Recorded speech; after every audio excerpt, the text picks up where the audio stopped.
El Gobierno Nacional, a través de Cedronar y la Secretaría de Salud, anunció el cierre de decenas de las casas de atención y acompañamiento comunitario para las personas con consumos problemáticos, con el argumento de irregularidades detectadas en supuestas auditorías. Sin embargo, las organizaciones sociales denuncian que se trata de un ajuste que deja a miles de pibes y pibas sin apoyo. Para entender qué significa este cierre, qué impacto tiene en las comunidades y cómo piensan enfrentar esta situación, estamos en comunicación con Juliana Lualdi, coordinadora nacional de Ni un pibe menos por la droga. Hola Juliana, ¿cómo estás? Natacha te saluda al aire de FM La Tribu. Hola, ¿qué tal? ¿Cómo estás? Bien, muy bien. ¿Nos escuchás bien? Más o menos, se corta un poquito. Ok, ahí vamos a ver si podemos resolver el tema de la comunicación. Decíamos al comienzo que nos enteramos del cierre de estas casas de atención y acompañamiento. Queríamos preguntarte, bueno, ¿cuántas casas se cerraron y a qué se dedicaban y por qué es tan importante que, bueno, se hayan cerrado básicamente? Mira, hasta el momento más o menos la cifra que pudimos recompilar son alrededor de 38. No tenemos todavía un dato actual concreto y sabemos que esta es una primera etapa de este ajuste. Así que por lo menos sabemos que entre 38 y 40 y pico. Uh-huh. Y el impacto del cierre, bien decían al inicio, son miles de pibes, de pibas, de niños y de adultos que quedan afuera, digamos, de tratamientos en relación a la prevención y de tratamientos específicos a las adicciones, además de toda la otra parte del trabajo comunitario y social que vienen haciendo las CAC, sobre todo en este último periodo donde han cerrado los comedores, donde está la falta de alimentos, y las CAC se han convertido en lo que sostiene gran parte de esa estructura barrial que el gobierno se ha ocupado, digamos, de desmantelar.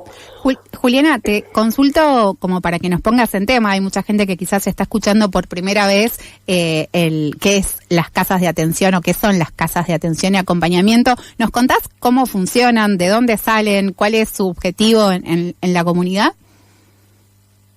Mira, es un programa que viene de hace mucho tiempo, pero que durante el gobierno del macrismo, digamos, en unidad con un sector de la iglesia y las organizaciones sociales, pudimos con la lucha construir este programa que es más una política focalizada con idea de que sea una política pública. Que el objetivo principal que tiene es en los barrios más vulnerables, más escondidos, poder abordar la problemática de las adicciones y la prevención. Y ahí las casas de atención y acompañamiento cuentan, por ejemplo, con un equipo interdisciplinario de psicólogos, abogados, trabajadores sociales, depende más o menos cómo sea la población, donde se dan talleres de oficio, deportivos, culturales, grupos terapéuticos, y en la mayoría de los lugares, sobre todo en este último tiempo, el acceso a la comida, digamos. Las casas de atención y acompañamiento son la primera instancia en la que un pibe tiene para poder abordar los quilombos en relación a las adicciones. ¿Y cómo se desmantelar eso? Sí. Sobre todo, digamos, cuando es muy difícil por ahí la atención en un hospital público o por ahí es el primer acceso a una internación, que quizás esa primera escucha se da en una clase de fútbol o en un torneo o en una clase de apoyo,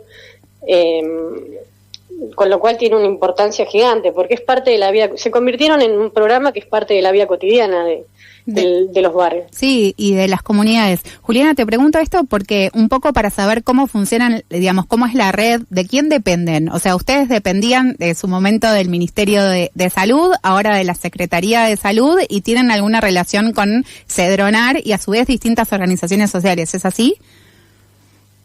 Claro, en su primer momento, antes del gobierno de Milei, nosotros dependíamos de Cedronar directamente. Okay.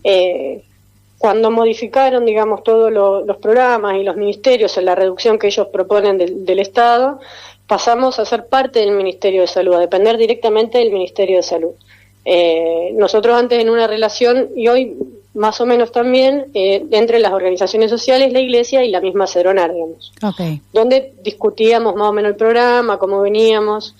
Hoy no es que se rompieron los lazos con la Secretaría, con la Cedronar, pero este ajuste lo que hace es forzarnos a tener que salir a la calle a defender, digamos, el acceso a la salud, en definitiva, de los pibes y las pibas. Sí, claro. ¿Y cómo se enteraron del cierre? ¿Cuáles fueron los fundamentos que les comunicaron? Mirá, nosotros, teniendo en cuenta cómo es este gobierno, estábamos esperando a ver cuándo nos tocaba, digamos, porque entendíamos que su reducción del Estado y su ataque a la población más vulnerable en algún momento nos iba a tocar. La argumentación son, qué sé yo, que no hay funcionamiento, mal funcionamiento o incumplimiento de resoluciones, eso desde el punto de vista legal. Pero lo que sabemos es que lo que hay es un ajuste, y lo que se propuso desde el Ministerio de Salud es un ajuste que también está enmarcado en lo que han hecho con el Garrahan, en lo que han hecho con el Bonaparte, digamos, que viene en esa sintonía. Reducción presupuestaria y después las argumentaciones administrativas que puedan conseguir. Nuestras casas funcionan, siguen funcionando hoy en día, a pulmón en algunos lugares, y con el bajo presupuesto hace ya un año que venimos funcionando con la solidaridad de los vecinos principalmente. Sabes que estaba leyendo lo que habían fundamentado, ¿no? El argumento esto que decís de si funcionan o no funcionan, y el gobierno nacional habla de irregularidades en distintas auditorías. ¿Qué dicen ustedes, las organizaciones sociales, ante este comentario? Mira, yo creo que eso se explica en las auditorías que ellos han hecho cuando dijeron lo de los comedores fantasmas, que ahora se comprobó que esas auditorías nunca existieron y que no eran reales. Nosotros, de hecho, tenemos los informes que hemos presentado todos los meses a la Cedronar, de los pibes que son atendidos, de las actividades que tenemos, de los talleristas y de las solicitudes del programa. Después, efectivamente, durante este último periodo ha sido muy complicado, por ejemplo, sostener profesionales. Con lo que cobra hoy una psicóloga por mes, la mayoría de los profesionales que trabajan hoy en día lo hacen por amor, digamos, por solidaridad plena, porque es casi imposible poder pagar lo que le corresponde. No, claramente. Y vos decías también al comienzo que, bueno, que obviamente cuando el Estado, las organizaciones sociales se corren, hay, digamos, muchos vacíos que se dejan, sobre todo en el acompañamiento de poblaciones vulnerabilizadas, como pueden ser personas que tienen consumos problemáticos. ¿Cómo podemos imaginarnos qué consecuencias concretas tienen estos cierres? No, es lo que te decía antes, en muchos casos para los pibes de los lugares más recónditos y más profundos de la pobreza, hoy la droga es igual a morirse, digamos, porque en un país donde no hay trabajo, donde el acceso a la salud es muy difícil, y lo que empieza a primar es el narcotráfico y la droga, efectivamente eso es lo que lleva a que una cantidad de pibes sean descartables, ¿viste?, para este sistema. Sí. Con lo cual este cierre lo que atenta es directamente contra la vida de esos pibes. Y estos pibes quedan sin contención, digamos, ustedes no pueden derivarlos, porque otra cosa que circuló también es que en teoría nadie se iba a quedar sin atención y que iba a haber reubicaciones. ¿Esto es así? Mira, ya con el funcionamiento de las CAC, por ejemplo, las derivaciones a una internación es casi, es muy difícil. O sea, nosotros por ahí dependemos de casas comunitarias, que algunas también dependen de la Cedronar, otras que son a pulmón, algunas que son privadas, pero que están explotadas de gente, y los hospitales públicos son muy pocos los que abordan las adicciones, y el ejemplo es el Bonaparte, que también lo han ajustado, con lo cual eso es una mentira gigante. De hecho, este programa, que ni siquiera, digamos, es un programa donde los trabajadores están en planta, es un mínimo acceso a eso. No es que es la solución a los problemas en relación a la droga. Claro. Juliana, te quería consultar en líneas generales, ¿no? Obviamente, ¿cómo evaluás la gestión del gobierno de Milei en relación a este tema? Bueno, nombras mucho al Bonaparte porque claramente es un ejemplo, pero quizás en lógicas más territoriales, ¿ves algún tipo de otro ajuste en realidad en relación a las políticas de adicciones y salud comunitaria?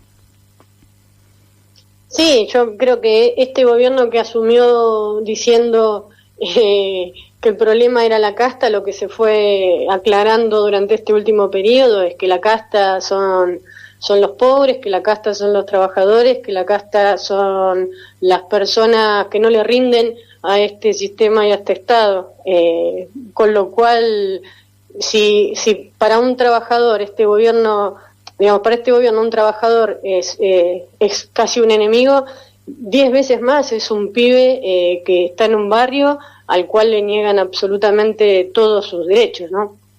Y es un gobierno que desde el día 1 ha puesto en enemigo a los trabajadores, a los sindicatos y a las organizaciones, pero que a su vez se ha encontrado, me parece, con un pueblo que ha luchado y que viene resistiendo, que viene a castigarlo en las elecciones en la provincia de Buenos Aires, y que entiendo que hoy hay una movilización que va a ser muy grande y que es parte del proceso para pararle la mano a este gobierno. Juliana, y si tenemos que pensar en relación a cómo se están organizando y cuál es el plan de lucha de los y las trabajadoras de estas casas de acompañamiento, ¿ya pensaron qué se puede hacer? Nosotros venimos de una movilización muy grande en el Ministerio de Salud el 11, donde ahí presentamos una nota al ministro Lugones. Venimos de distintas reuniones con diputados, digamos, de Fuerza Patria, hoy en Fuerza Patria. Venimos también trabajando cuestiones más desde el punto de vista judicial, pero creemos que lo principal va a estar en la lucha en las calles y en la confluencia de las luchas. Hoy es una jornada importante para todos en defensa, digamos, de la salud y de la educación pública. Juliana, te agradecemos un montón la comunicación. Claramente vamos a estar atentas a lo que suceda con estas casas de atención y acompañamiento comunitario, y desde ya estamos para lo que necesiten. No, muchísimas gracias a ustedes. Para nosotros es muy importante que esto pueda visibilizarse y estamos muy agradecidos. Y estaremos al habla en cuanto tengamos que volver a hacer alguna jornada o alguna otra cosa.